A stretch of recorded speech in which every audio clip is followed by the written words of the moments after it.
আসসালামু আলাইকুম রহমতুল্লাহি ওয়া বারাকাতুহু। আশা করি সবাই খুবই ভালো আছেন। আজকে আবারও আপনাদের সামনে নতুন আরেকটি ভিডিও নিয়ে চলে আসলাম। আজকের এই ভিডিওটিতে আমি আপনাদের সাথে কথা বলবো লেক মালাবি সিক্রেটের ট্যাঙ্ক আমরা কিভাবে সেটআপ দিতে পারি, তাতে কি রকম হার্ডস্কেপ আমরা করতে পারি, ট্যাঙ্কের মধ্যে কিরকম ফিল্ট্রেশন হওয়া উচিত, কিভাবে ওভারঅল সেটআপ হওয়া উচিত ইত্যাদি সব বিষয় নিয়ে আজকের এই ভিডিওর মধ্যে আমি আপনাদের সাথে আলোচনা করব।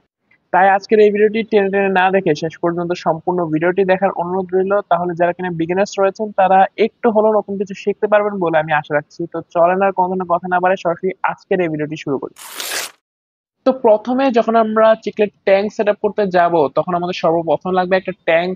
আর ট্যাঙ্কের সাইজের কথা যদি বলতে চাই তাহলে আমি বলবো মিনিমাম 3 ফিটের নিচে কখনোই যাওয়া উচিত হবে না। 3 ফিট বা 1.5 ফিট যে সাইজের ট্যাঙ্ক গুলো পাওয়া যায় বাজারে সেগুলোই আপনারা ব্যবহার করতে পারবেন, কোনো ধরনের সমস্যা হবে না। এর নিচে আমি কখনোই যেতে বলবো না। 3 ফিটের ট্যাঙ্ক আপনি দিয়ে শুরু করতে পারেন। এখানে আপনি 8 থেকে 10টা মাছ সর্বোচ্চ পালতে পারবেন, এর বেশি না। আর এবার ট্যাঙ্কের পুরুত্বের কথা যদি বলতে চাই তাহলে ট্যাঙ্কের গ্লাসের পুরুত্ব আপনি যেটা বাছাই করবেন সেটা হলো 3 ফিটের ট্যাঙ্কের জন্য 8 থেকে 10 মিলিমিটার পুরুত্ব বিশিষ্ট গ্লাস বাছাই করবেন। আর যারা কিনা তার থেকেও বড় বড় ট্যাঙ্ক সেট আপ করতে চাচ্ছেন তারা এখন স্ক্রিনের মধ্যে দেখছেন এরকম পুরুত্ব বিশিষ্ট গ্লাস দিয়ে ট্যাঙ্ক সেট আপ করবেন, তাহলে আর একটু বেশি রিস্ক কমবে এবং নিরাপদে ট্যাঙ্ক সেট আপ করতে পারবেন। তো এবার আপনার চিকলেট ট্যাঙ্কের ফিল্ট্রেশন সিস্টেম নিয়ে যদি কিছু কথা বলতে চাই তাহলে এমন একটি ফিল্টার আপনি আপনার ট্যাঙ্কের জন্য বাছাই করবেন যে এই ফিল্টারটি আপনার সম্পূর্ণ ট্যাঙ্কের পানিকে ঘন্টায় 10 বার ফিল্টার করতে পারে, এরকম ক্ষমতা সম্পূর্ণ একটি ফিল্টার আপনি আপনার ট্যাঙ্কের জন্য বাছাই করবেন।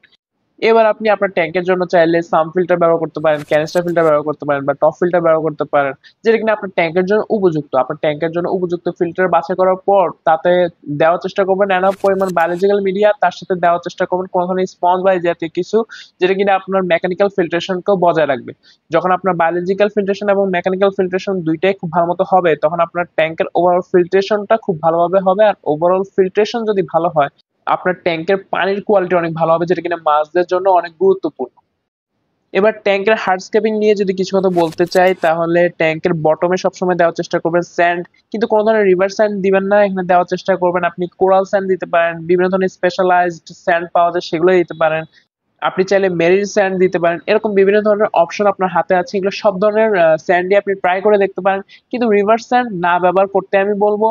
আপনি এই যেই স্যান্ডগুলো বলছি এগুলোর মধ্যে যেই স্যান্ডটা আপনার হাতের কাছে পান সেই স্যান্ড দিয়ে ট্যাঙ্কটা সেট আপ দেওয়ার চেষ্টা করবেন। তারপর আপনি সবসময় চেষ্টা করুন বিভিন্ন ধরনের রক্স এবং স্টোন দিয়ে সম্পূর্ণ হার্ডস্কেপিংটা মেনটেন করার জন্য।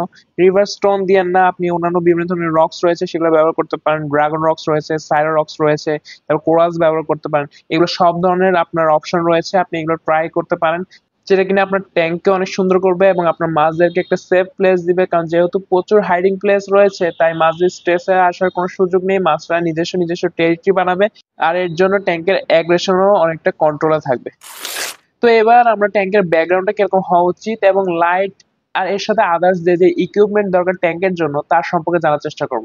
ব্যাকগ্রাউন্ডের কথা বলতে গেলে আমি বলবো যে আপনার যে কালার পছন্দ এরকম যে কোনো কালার ইউজ করতে পারেন, কিন্তু আমি সাজেস্ট করব ব্ল্যাক অথবা আপনি ব্লু ইউজ করতে পারেন। অনেকে হোয়াইটও করে, তো আপনার যেটা পছন্দ সেটাই আপনি করতে পারেন, কোনো ধরনের প্রবলেম নাই। এবার ট্যাঙ্কের লাইটের বিষয়ে যদি বলি তাহলে যে কোনো এক ধরনের ডিসেন্ট লাইটই আপনি চাইলে ব্যবহার করতে পারেন, কোনো ধরনের সমস্যা নেই। মোটামুটি ট্যাঙ্কে মাছ দেখা যায় এর কয়েকটা লাইট আপনি চাইলে ব্যবহার করতে পারেন। যেহেতু ট্যাঙ্কের মধ্যে কোনো ধরনের প্লান্টস নাই তাই লাইট অত একটা ম্যান্ডেটরি না, কিন্তু যেহেতু ট্যাঙ্কটা একটু সুন্দর দেখার প্রয়োজন তাই আপনি একটা মোটামুটি কোয়ালিটির লাইট ব্যবহার করবেন। আর টেম্পারেচার সবসময় কন্ট্রোলে রাখার জন্য আপনি চেষ্টা করবেন একটা হিটার রাখার জন্য, কারণ শীতকালে আপনি হিটার ব্যবহার করতে হবে। আর এছাড়াও যদি বর্ষাকালে যদি বেশি টেম্পারেচার লো হয়ে যায় তাহলে সেক্ষেত্রেও আপনার হিটার ব্যবহার করতে হতে পারে, তাই একটা ভালো কোয়ালিটির হিটার রাখবেন সাথে।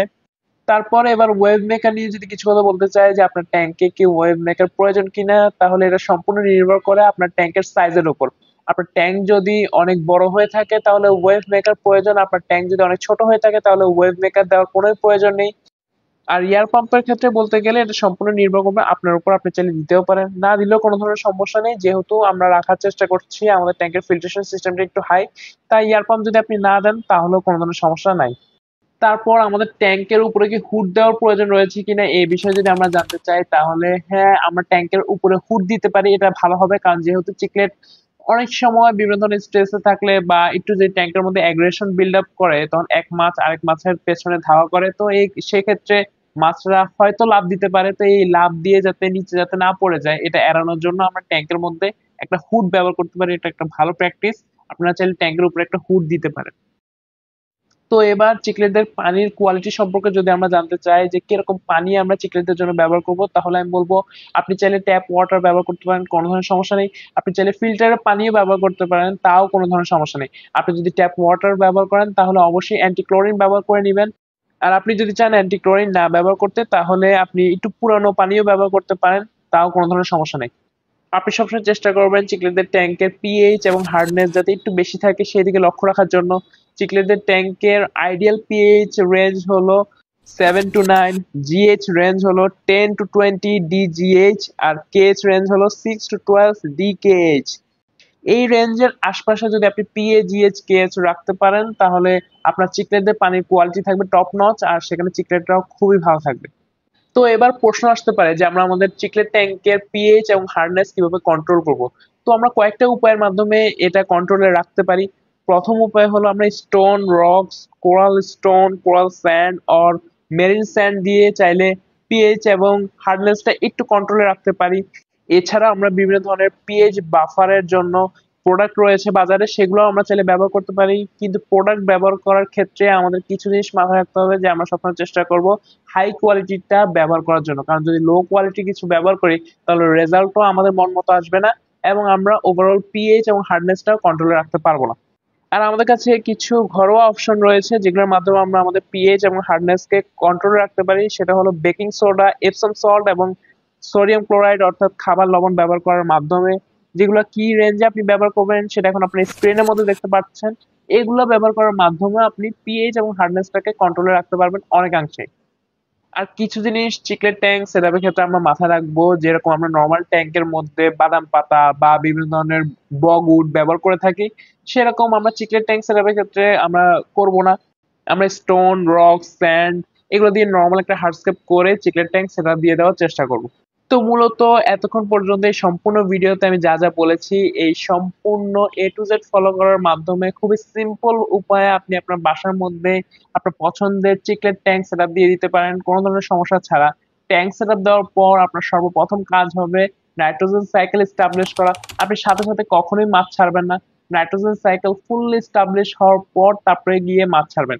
নাইট্রোজেন সাইকেল কিভাবে ট্যাঙ্কে করতে হয় তা নিয়ে আমার অলরেডি অনেকগুলো ভিডিও রয়েছে, আপনারা চাইলে সেগুলো দেখে আসতে পারেন। আর যদি ভিডিও সেগুলো না দেখতে চান, তাহলে এখন এখানে আমি সংক্ষেপে বলে দেওয়ার চেষ্টা করছি, সেভাবে ফলো করার মাধ্যমে আপনি চাইলে নাইট্রোজেন সাইকেলটা করে ফেলতে পারেন। নাইট্রোজেন সাইকেল আমি চিকলেটদের জন্য বলবো 6 সপ্তাহ করার জন্য। প্রথম 3 সপ্তাহ আপনি একটু রেগুলার বেসিসে ওয়াটার চেঞ্জ করবেন, মানে একটু ঘন ঘন ওয়াটার চেঞ্জ করবেন। প্রথম সপ্তাহে আপনি চেষ্টা করবেন মিনিমাম 3 বার ওয়াটার চেঞ্জ দেওয়ার জন্য, দ্বিতীয় সপ্তাহে 2 বার এবং তৃতীয় সপ্তাহে 1 বার, এবং তারপর থেকে উইকলি যেভাবে নর্মাল ট্যাঙ্কের ওয়াটার চেঞ্জ দেন সেভাবে চেঞ্জ করলে হয়ে যাবে।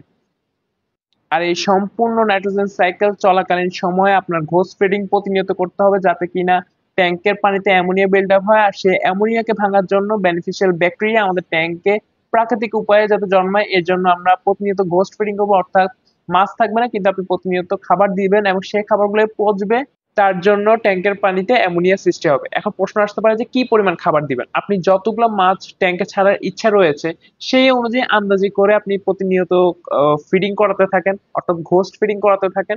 তো এভাবেই চলতে থাকবে আপনার 6 সপ্তাহ। 6 সপ্তাহ পর আপনি সম্পূর্ণ ট্যাঙ্কের 50% ওয়াটার চেঞ্জ করে দিবেন।